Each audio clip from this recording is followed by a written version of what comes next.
नमस्कार, मैं हूं आपके साथ प्रेरणा कौशिक और आप देख रहे हैं एनबीटी इंटरनेशनल। ये खबर अमेरिका से है, जहां पर 2 भारतीय मूल के लोगों को अवैध जुआ कारोबार में गिरफ्तार कर लिया गया। दरअसल फ्लोरिडा के लेक ब्रैडफोर्ड रोड पर चल रहे एक सीक्रेट गैम्बलिंग सेंटर पर पुलिस ने छापा मारा और वहां से 60 से ज्यादा अवैध स्लॉट मशीनें बरामद की गई।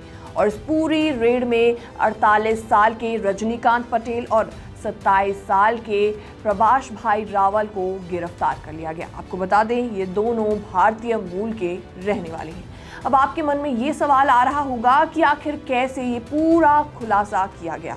तो आपको बता दें, फ्लोरिडा गैम्बलिंग कंट्रोल कमीशन यानी कि FGCC को सूचना मिली थी कि इस ठिकाने पर अवैध जुए का धंधा चल रहा है। और इसके बाद लियोन काउंटी शेरिफ ऑफिस और फ्लोरिडा हाईवे पेट्रोल की मदद से इस जुआ सेंटर पर रेड मारी गई।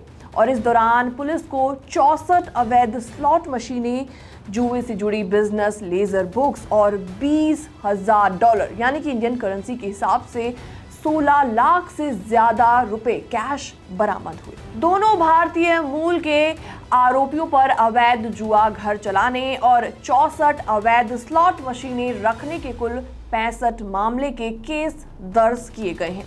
ये पहला मामला नहीं है जब अमेरिका में इस तरीके की गतिविधियां देखी गई हों, बल्कि ऐसे पहले भी कई मामले सामने आए हैं जब भारतीय लोग इस तरीके के धंधों में पकड़े गए हैं। वहां गैम्बलिंग को लेकर सख्त नियम और बिना सरकारी परमिशन के इस तरीके का कारोबार करना गैर कानूनी माना जाता है। फ्लोरिडा पुलिस इनसे पूछताछ लगातार कर रही है और ये भी जांच की जा रही है क्या इस गैंग के और भी सदस्य शामिल हैं। आपको बता दें, अमेरिका में हाल ही के वर्षों में कई इंडियन ओरिजिन लोगों को इलीगल और क्रिमिनल एक्टिविटीज में संलिप्त देखा गया है, जिनमें गैम्बलिंग, फ्रॉड और ड्रग ट्रैफिकिंग जैसे गंभीर क्राइम्स शामिल हैं। कुछ लोग visa scams, fake call centres और बैंकिंग फ्रॉड जैसे फाइनेंशियल क्राइम्स में भी पकड़े गए हैं, जिससे इंडियन कम्युनिटी की रेप्यूटेशन को बहुत नुकसान पहुंचा है। टेक्सास, न्यू जर्सी और कैलिफोर्निया जैसे स्टेट्स में इलीगल कसिनोज और गैम्बलिंग डेंस ऑपरेट करने में भी इंडियंस की संलिप्तता सामने आई है।